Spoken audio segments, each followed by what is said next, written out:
we define it. And how do you view Sweden as a food nation? Sweden as a food nation, that triggers a lot of thoughts. Sweden as a food nation traditionally has never been up and boxing with the big ones like Italy or France. But the thing is that the next gen food system is not about the plate, it's about the effects of food on people. That's the important thing. So what if we could change food by making food better and more nutritious? We could perhaps reduce the number of hospital days for someone, or increase the results in schools, or increase our productivity at work, so we don't have to work as many days in the week. So there are so many things that said also for food as regenerative cure for the planet. I mean, use food in order to increase biodiversity, increase, carbon sequestration in the soil. Food for all of that. And the answer is yes, we can, and we haven't so far. So redefining the food system is one of the key challenges we have on the planet. And here Sweden has a great nation for changing systems, for building systems. This is what we come out of play, not because of our culinary delight from gastronomy, which of course is there too, but for our systems thinking and for our want to change the world into a better place. And if you were to summarize what is the purpose of you guys here? The purpose of us being here is to showcase the next gen food system to the world. That's the food system that is based on Sweden, by Swedish values, that brings in entrepreneurs and visionaries all around the world. Sweden is the blank paper on which the next gen food system is currently being built. What are you looking forward to the most this upcoming? We're looking forward to gathering here a lot of people at the Expo, meeting a lot of people here at the Expo, gathering here in the Swedish Pavilion, talking about the Swedish values and the Swedish way of doing things, and hopefully changing a few minds doing that. Because when we start seeing food or all the potential benefits it can really have for us on the planet, it's no way that we can go back and just see food the same stale old way that we sometimes tend to see today.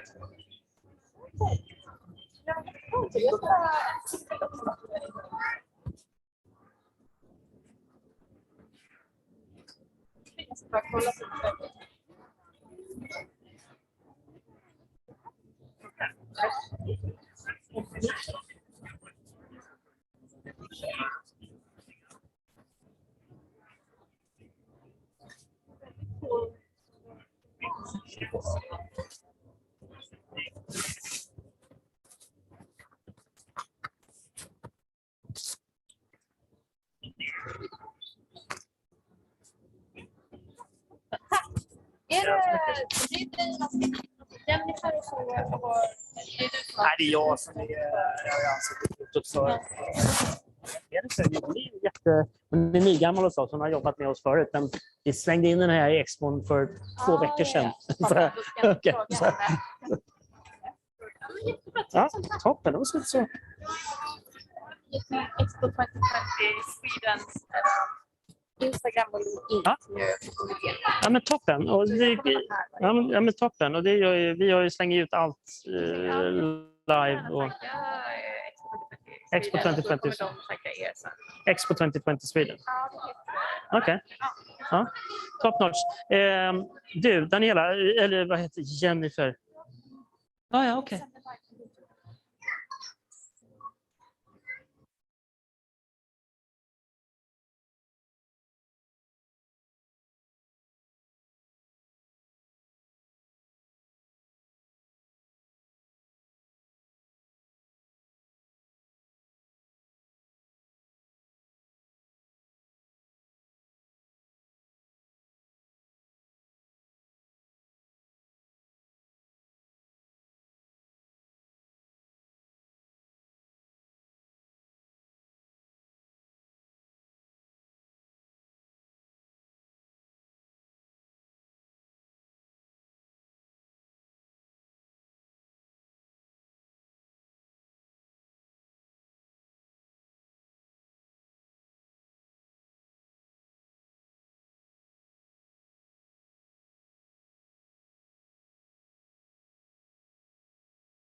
Yes.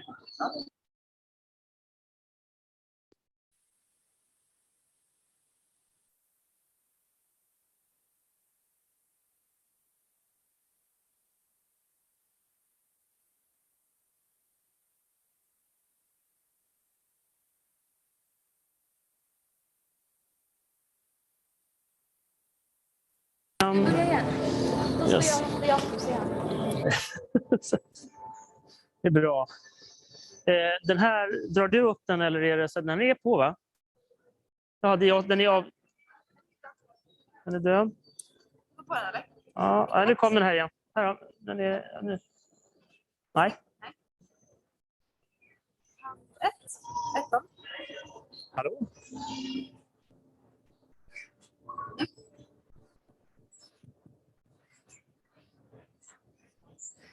So, welcome everyone to the co-creation stage in the Swedish Pavilion for a couple of days of talks and meetings with international guests around the creation of the next-gen food system, which is happening in Sweden. My name is Johan Jorgensen. I'm one of the founders of Sweden Food Tech, who have the honor to host you all here today. And now we're here to talk about a couple of really funky things. So welcome everyone to the co-creation stage in the Swedish Pavilion for a couple of days of talks and meetings with international guests around the creation of the next-gen food system, which is happening in Sweden. My name is Johan Jorgensen. I'm one of the founders of Sweden Food Tech, who have the honor to host you all here today. And now we're here to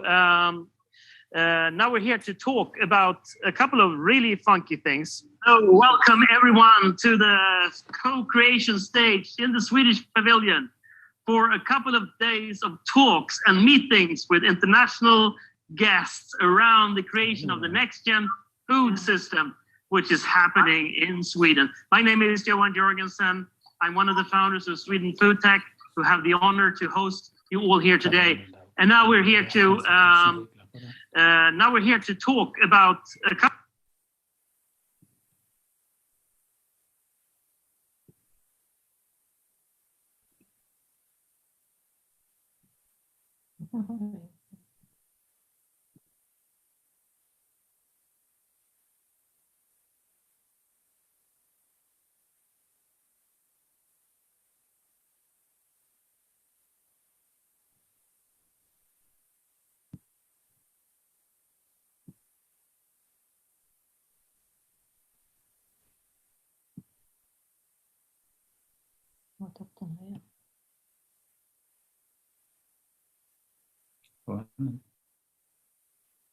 Folk ju en fråga där. Mm. Vi hör inte er. We can't hear you.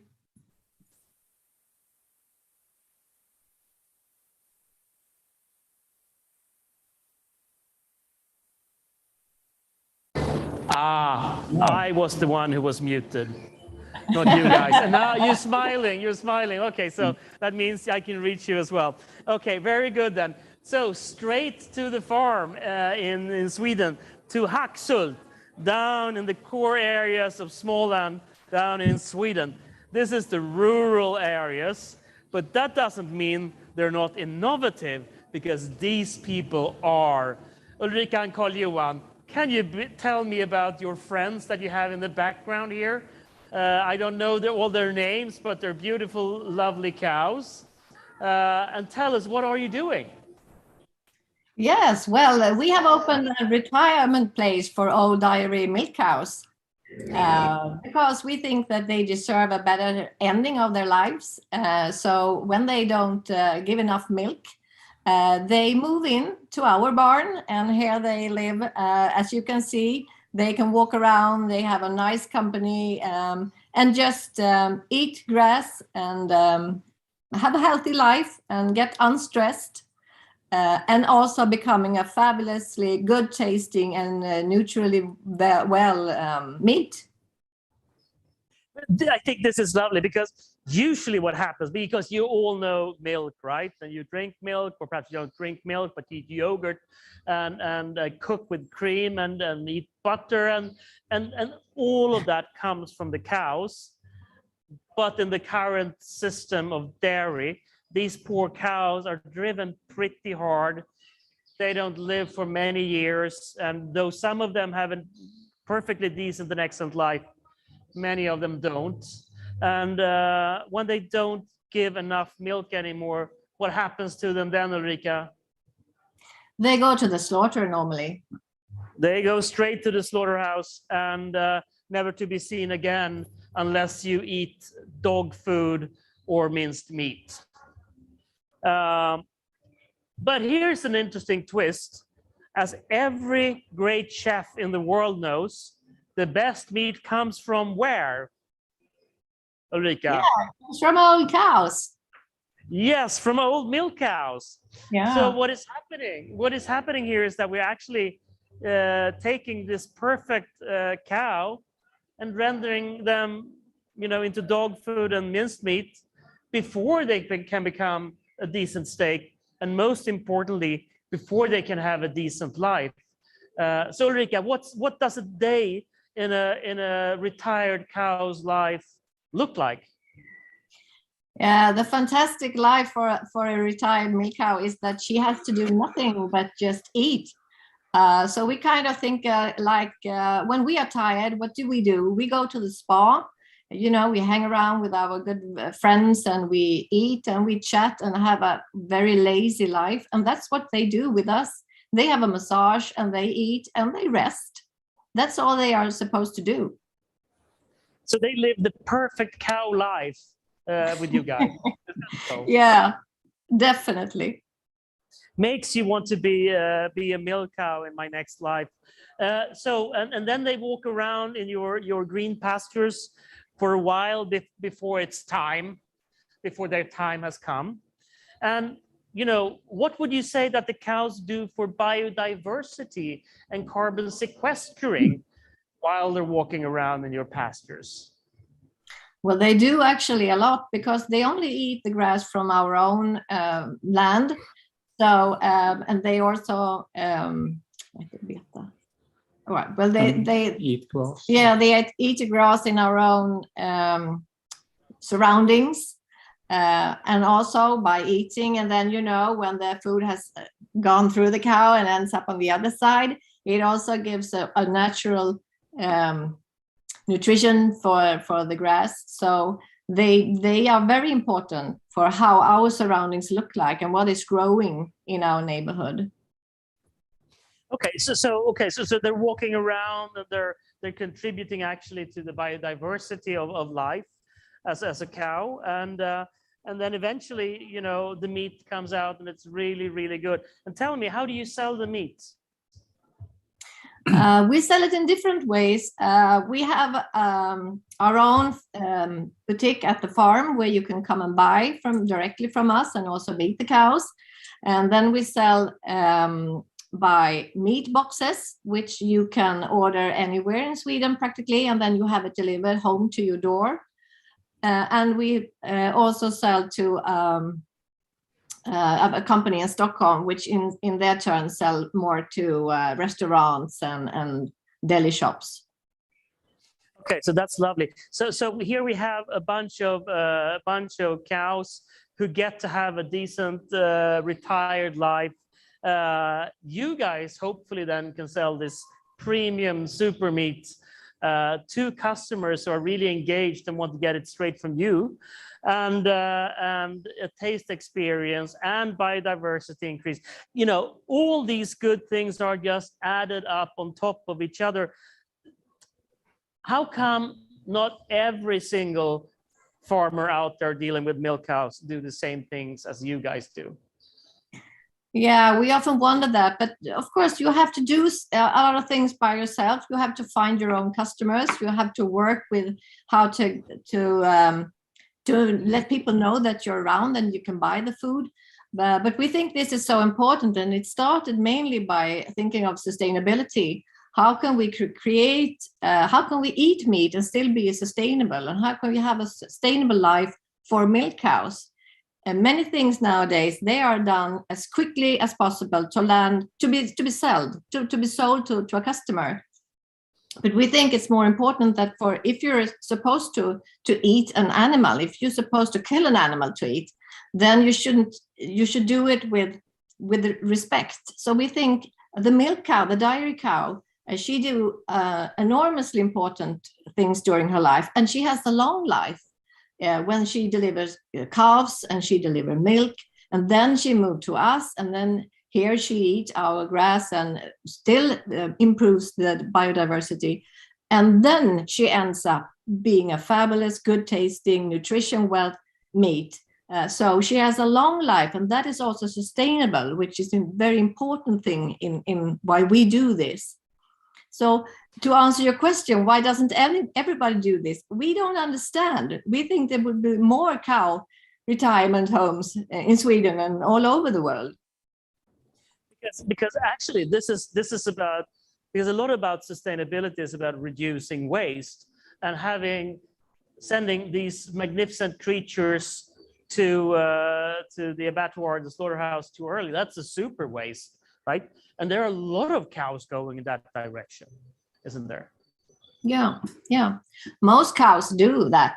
They go direct to the slaughterhouse. And of course, they can be meat too, but not as tasty meat and not as much meat as if they come to a retirement home. And here in our spa, you're supposed to get fat.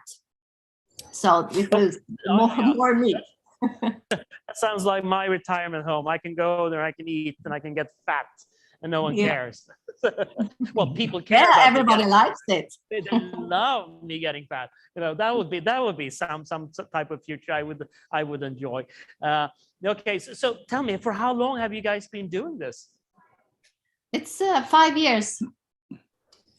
It's 5 years. Okay, so this means that one of the oldest industries on the planet and one of the largest industries of the planet didn't innovate around this until you guys started 5 years ago, based on the notion of sustainability, trying to find a new way forward.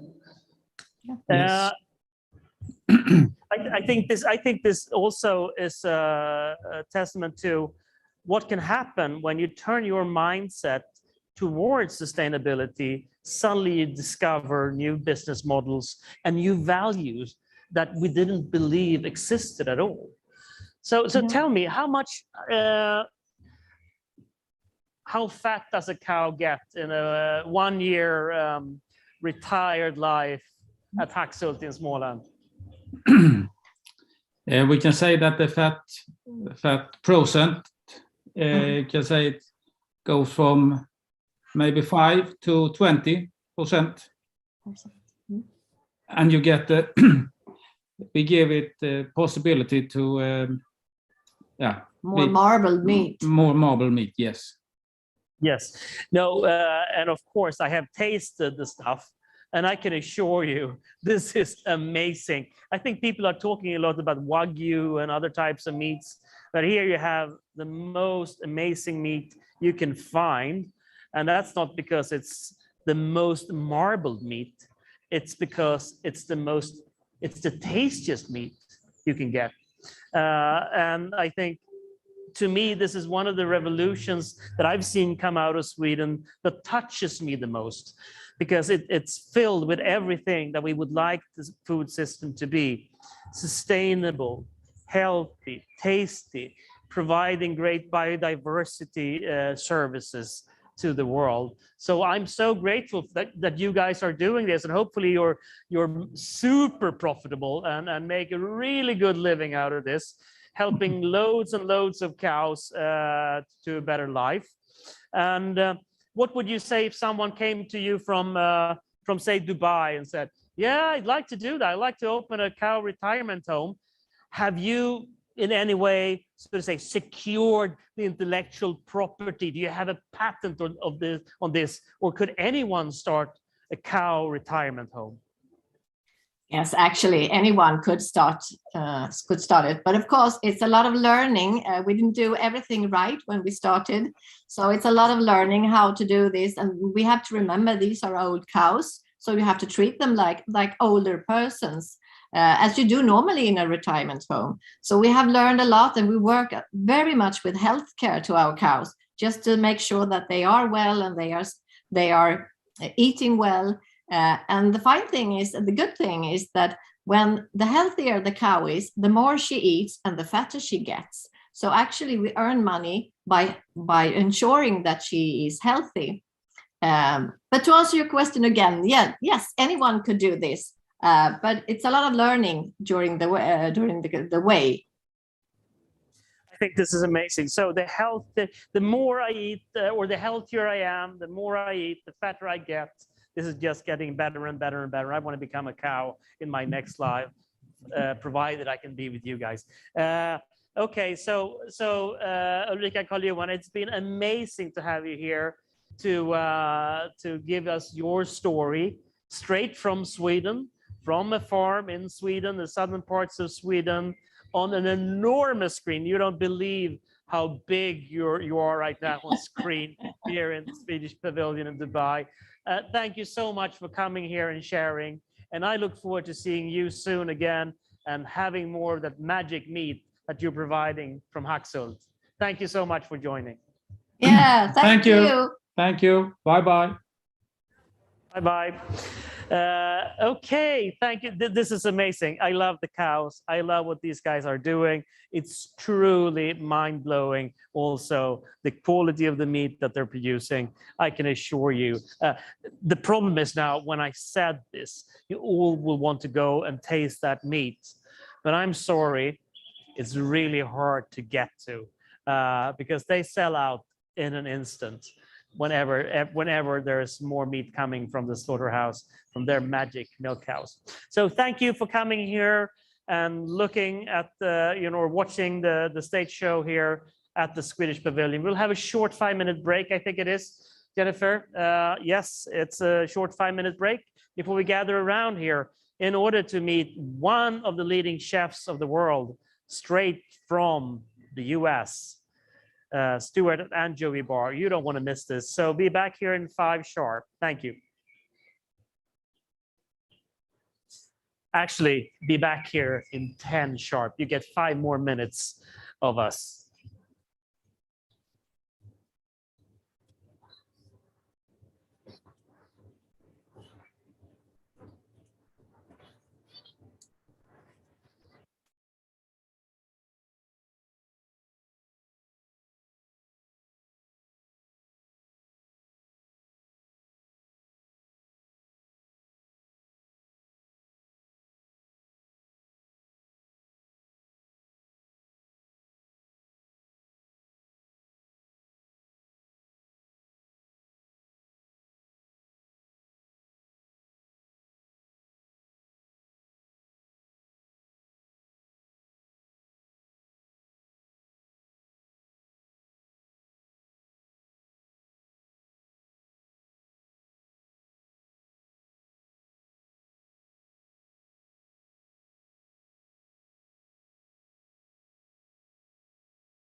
You're welcome. Okay everyone. Just det, du ska slå på micken också. Ja, men min mick är på. Den där som ska...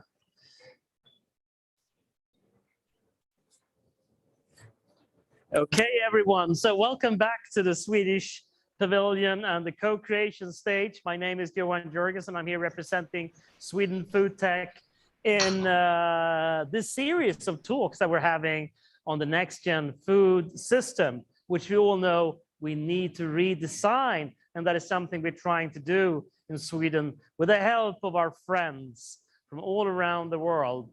Shortly, we will have a talk with Stuart Briosa, head chef, and of course the founder of Magic Anchovy Bar, which arguably is the hottest restaurant in the world right now.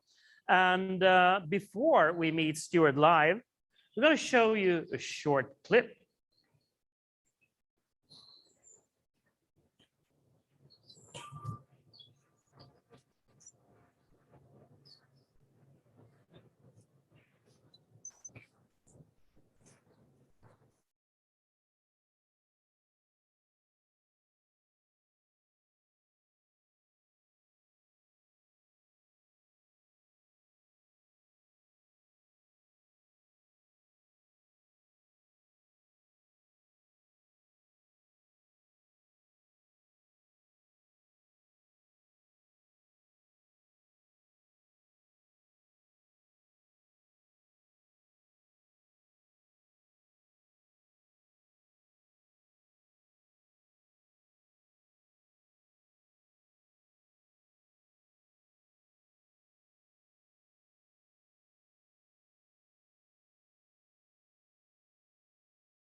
Anybody hungry?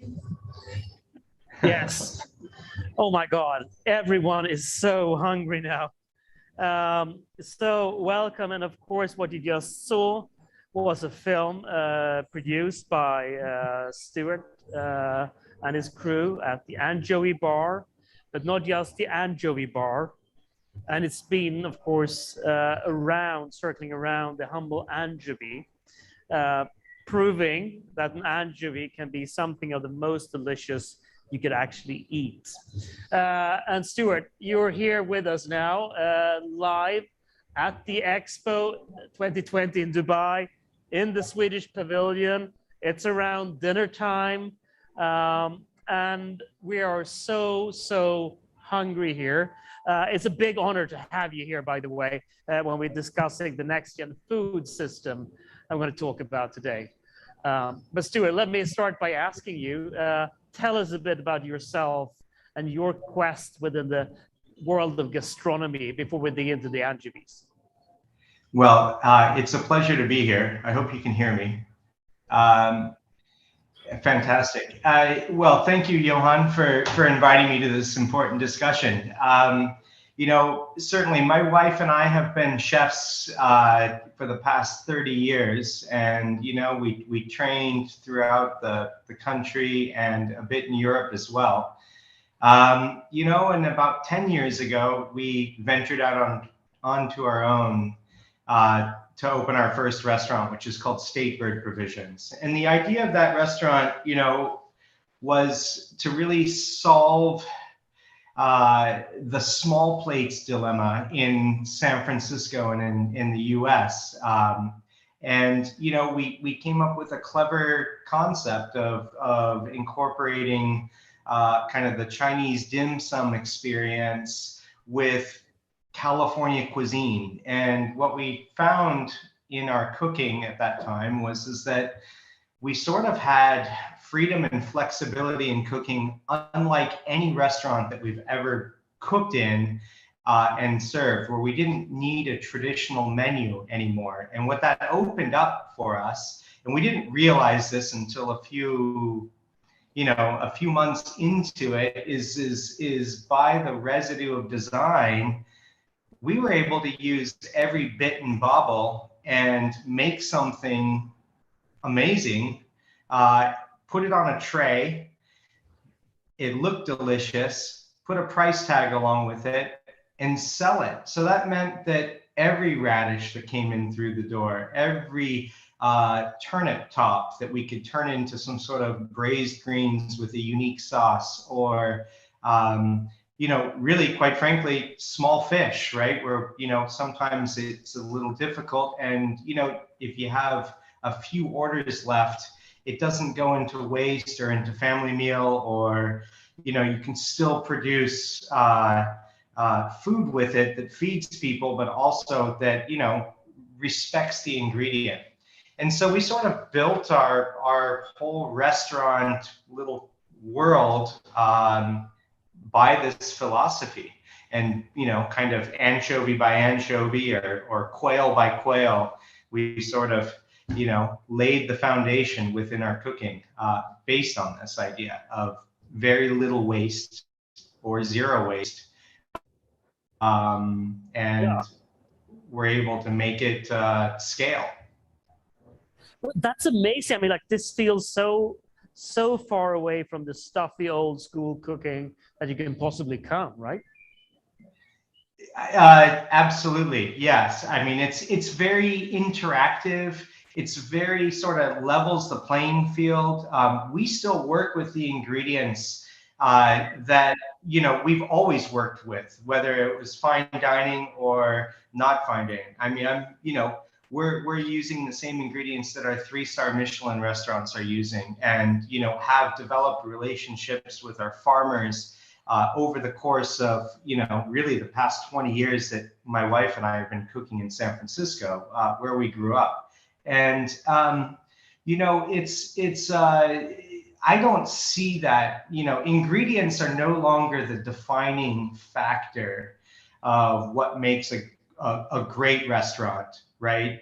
Or a fine dining restaurant. we're all using the same ingredients. It's now the cooking and it's the environment and it's the playfulness, I think, of the restaurants that really define kind of the next generation of how we eat.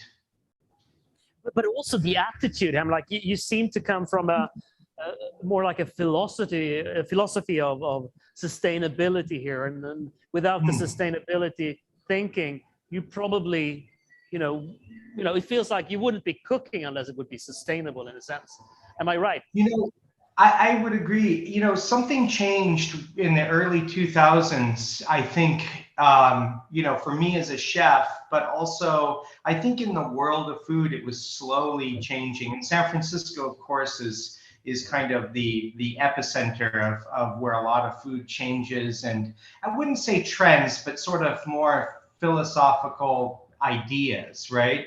I feel like in the old days, when I first started cooking, it was conceptualizing a dish, and then it was ordering food for that idea. No matter where it came from, that was kind of the concept. And that was really current in American gastronomy.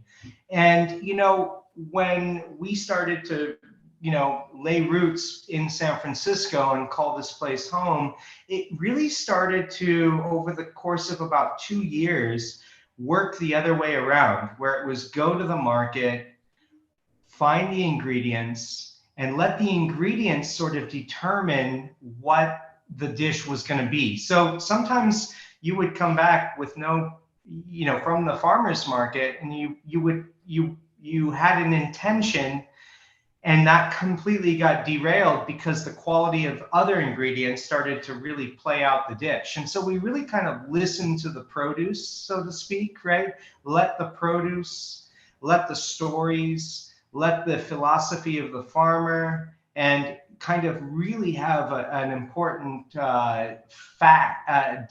important premise in our own cooking. Yeah, no. So this is super cool, because we've had this discussion, me and my friends at Sweden Food Tech, many times about the role of the chef is, of course, as an interpreter of the ingredients, but also I get the sense here that what you're trying to raise here is also the value of the producer here, by making sure that the produce is as fresh as possible. And anchovy, you said that this was a big revelation to you when you went from a certain amount of hours to basically no hours at all, and you said that really changed the notion of the ingredient itself.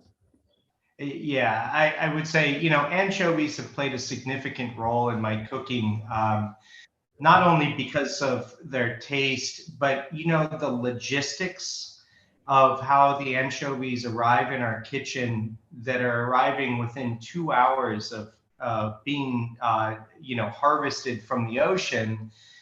All of a sudden you start to take that idea and you say, I want more of this. I want not only for my anchovies, but for our whole animals, right? For the produce in which how do we get a peach in the middle of summer when it's perfect? How do we get that to the table in a timely fashion where we're going to still represent the integrity of that ingredient? And so that's sort of like, anchovies to me they're sort of the Yoda of food, so to speak, right? They just have, they require a certain amount of work, and you've got to work in this small window, and the results are going to be extraordinary. And I think what is really impressive is that there is an audience for foods that are revered, like anchovies, obviously, but also anchovies in America, they're feared. They're feared more than they're revered. I know this sounds strange. We just don't have a culture of eating small fish. And honestly, most people don't even recognize that we have anchovies that are coming from our own backyard in the Bay Area. I mean, these are caught right around Alcatraz, for example, right under the Golden Gate Bridge. I mean, these are iconic Bay Area landmarks, and these are in our backyard as well. That's where they're setting the nets that you saw in the video. But it's cool. But when you talk about anchovies and being, they can be found in the middle of the city. And I guess anchovies are also one of the fish stocks that aren't super depleted either. Well, as Eric Sandquist, who's the anchovy fisherman in the Bay Area, he says that I can go out and catch you as many anchovies as you want, and there would still be plenty more out there.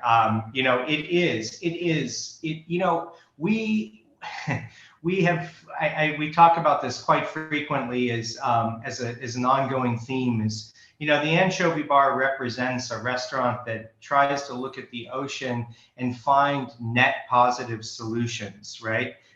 Things like oysters, clams, mussels, anchovies, sardines, herring. We have a very short herring season here, and we really try to put them high on the pedestal. And then what we do is we really look at them as the trophy fish. But in the States, and in much of the world, we have such high regard for things like bluefin tuna, which of course are completely overfished, salmon stocks, cod stocks. These are the trophy fish. And what we're trying to do is that we're representing the bait fish, right? The working man's fish. I mean, this is something when you're in Sicily, you see these small boats the size of a Fiat, that are coming back, and they've got a handful of different varieties and species, and none of these are the trophy fish.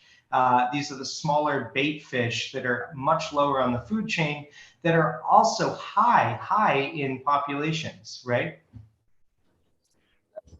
Yeah, no, I think it's super. But what will happen with anchovies now? Will they suddenly become this trophy fish that's super expensive and extreme luxury? Because I remember, I think it was Dan Barber who started to cook. I can't remember the name in English now for this fish that was really ground living fish that was, bycatch, and suddenly they started to cook it, and prices went from $1 a kilo to ridiculous amounts.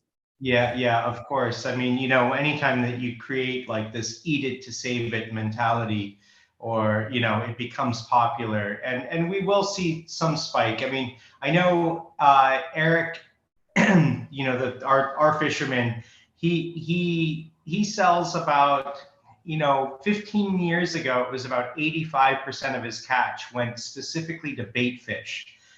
So sport fishermen, and then all the local fishing fleet that would go out and catch halibut, salmon, cod, rock cod, etc. from our waters, they would pull up, they scoop out the fresh anchovies, and then go out and fish. And so that was 15% was actually going to the diner, right? To the restaurant in San Francisco. And now he's up to, and I since we've been working together, and I've been really promoting anchovies over the last few years, he's up to 35%. 35% is now hitting the tables in San Francisco during the season, which is pretty cool. And we're really proud of that. That's been a lot of work. That's amazing. That's amazing. So, but tell me, when did your love affair with anchovies start? Because you said you've been doing anchovies for a while before you started getting them super fresh. Yeah. Well, I think everybody, you've got to have an anchovy introduction, right? What's your entry dish? And for me, Caesar salad was my entry dish, and I just loved the dressing. I didn't really know much about anchovies, and this is when I was, my teenage years. I didn't myself, when I returned to the Bay Area to start really planting my roots as a chef here, I didn't really know that we had a local anchovy either. And this is 2004, right?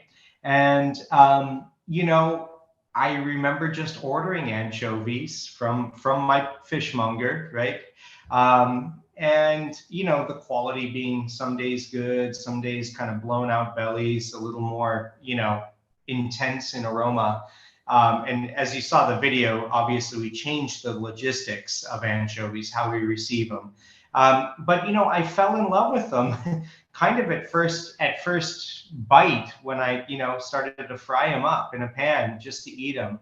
And you know, I've always sort of been the type of person that champions the I guess the underdog, right? I find a lot of satisfaction in my own world, you know, to truly champion things that are difficult. You know, perhaps that's my own personal boulder I'm pushing up the mountain.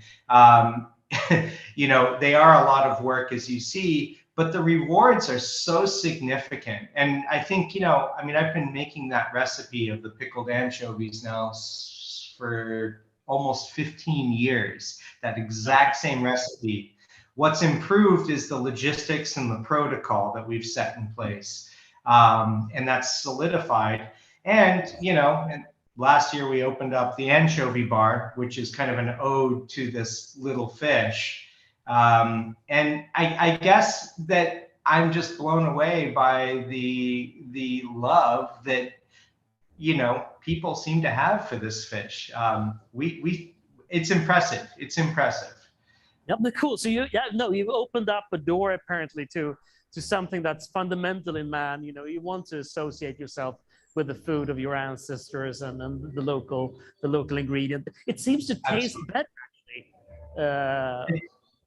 I couldn't agree more. It tastes better. I think local is the best way, right? You know, when you can work with somebody local, you know, something that we, you know, in our quest for continued, you know, building of our philosophy in the restaurants is, you know, I have a few sayings, and one of them is that, you know, food always tastes better when you know the first name of the person who grew it or ranched it or fished it. And I truly believe that, you know, because there is an identity to the food and the person who sowed the seed, watered it, and really worked with the seasons through you know, thick and thin, right? Whether it's weather or, you know, challenges in labor or whatever it is, to get that food to the market or to get that food, you know, to fish it out of the ocean.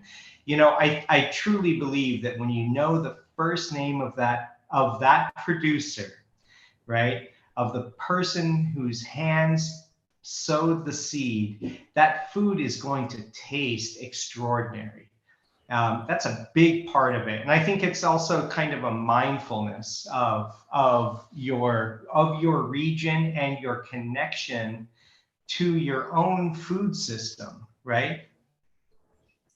Right. I mean, like, we're talking about food systems here, of course, and it makes you think in a couple of different directions. One of them is, of course, that when you talk about sensations of the freshness of the anchovy, when you really taste them fresh out of the water compared to, you know, if they've gone through an industrial process, it you know, makes you think that, okay, so industrial processes, they cannot represent food at all, really, if we're going to see it from a taste side, at least. You know, I think that, you know, scalability requires industrial processes, but what I think that constantly, you know, for me as a chef, I have to always ask, what are we sacrificing? And, you know, we have to create these pillars of quality measures.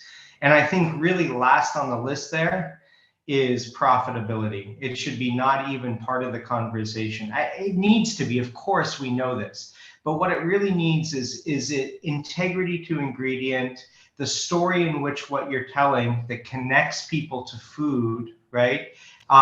You know, and then also I think that you have to question how important or how scalable does this ingredient need to be, right? I think that there is kind of a cap, and how do you find the economics of scale equalized with the integrity of the ingredient, which does take in mind environmental practices. It does take in mind, equality in pay for its labor. It produces jobs, which I think is also very important. And, ultimately it represents its origin, right? It represents the place in which it came from. These to me are just absolutely imperative to the continuation of a historical, a traditional food system, and also allows you to think about what the future of that food system is, because you've built on such a great base. Yeah. So basically, but what you've proven here is that you can take anchovies from nothing to 35% of it at least being not baked these days, Yes. and that also is a testament to the power of the chef, right? So when you can prove what the true worth of an ingredient is, the world will follow. Yes. So where do you see the roles of chefs in the future? What do I think the roles of the chef? So that's a great question. What I've noticed in the last 10 years is that the chef's role, especially when you start to I have 3 kitchens, 3 restaurants now, and we've got a team of about, through those about 40 to 50 chefs, of line cooks and young cooks entering this industry. What I have noticed is that when you champion an ingredient such as an anchovy, and that's the starting point of a cook who's just starting their career at 20 years old, they're going to take that philosophy. You're planting that seed in that cook. Now, multiply that 40 times over just in my restaurants, right? And just think about how that's going to spray out in the next, 20 years. I can just see my own growth over the last 20 years and what has changed in my own cooking and the environment and, the diets of people and how much my cooking has evolved. And I just think about like the starting point that these young chefs are in right now and what they're able to do and how they're going to broadcast that information is unreal. So I think in the next 20 years, that's going to totally change. But also the diners. So we cook, our restaurants every night. We're, at the end of it, it's about 400 to 500 diners who are experiencing our food over three different restaurants that share these values. And so I think that the diners are eating this food. They're recognizing the flavors, the production, the handmade approach to this food, and they're going to desire that more and more and more, right? I think it's just constantly planting seeds and watering and having a strong philosophy really, really is imperative to being a chef right now in 2022. You have to come with an environmental philosophy, a political philosophy. You have to think, you're every bite you make, everything you put in your mouth is a political statement of some sort, right? Whether you're choosing to eat organics, you're choosing to eat small, local, sustainable, or you're going big ag, right? So, you have that power. Your dollars matter, right? And you see that more and more as a chef. I think that's a lovely way to see it. Now, this might be a strange analogy, but I've been thinking about the future because, of course, we cannot consume in the way we're currently consuming in the world. Yes. So what can we consume in the world? Well, we can consume stuff that grows back, anchovies, plants, stuff like that. So essentially, aren't we seeing a tremendous shift? This is, of course, a leading question towards us spending more and more on the food experiences. And when we spend more and more on those, we need to expand our food universe into things that we haven't been eating before. Because, after all, 75% of our calories come from 12 grains or 12 plants and 5 animals. And it's roughly 200 products or so that we're growing. But suddenly you're proving to us that something that's outside the normal, so to say, food universe can come in and become something else. So, Yes, so yeah. what do you say about the future? Well, I can tell you what we don't need is we don't need a lab-grown anchovy. I'm just going to say that right now. What we need is that we need to accept, I think that, we as a society, as definitely first world societies, we consume a lot of food. We eat a lot of, meat, we kind of just consume. We just consume. I still feel that, if we can consume our food with more of a connectivity to food, I think that there's, I live in a bubble in San Francisco, and, the mantra here is that, know thy farmer is a pretty consistent statement here.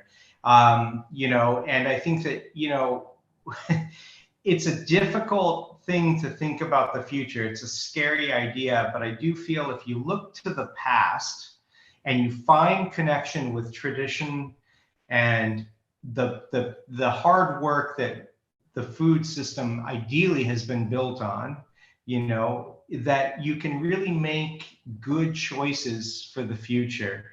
And it doesn't mean that you can't eat meat, right? It doesn't mean that you have to just eat plant-based diet, but it does mean that you need to make some changes too, right?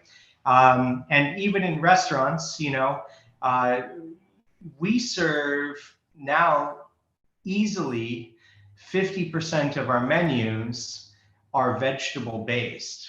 50%. Now that's a big change. We've cut out a lot of items. Anchovy bar may be the exception because we do work on these net positive, oysters, clams, anchovies. A good portion of that is still vegetables. But I think that, what I've learned is that a vegetable driven restaurant, even with meat, because I think it's got to be part of the conversation, it creates a real dynamic opportunity for people to enjoy your food. And the diversity is unbelievable. It's unbelievable what you can do with this.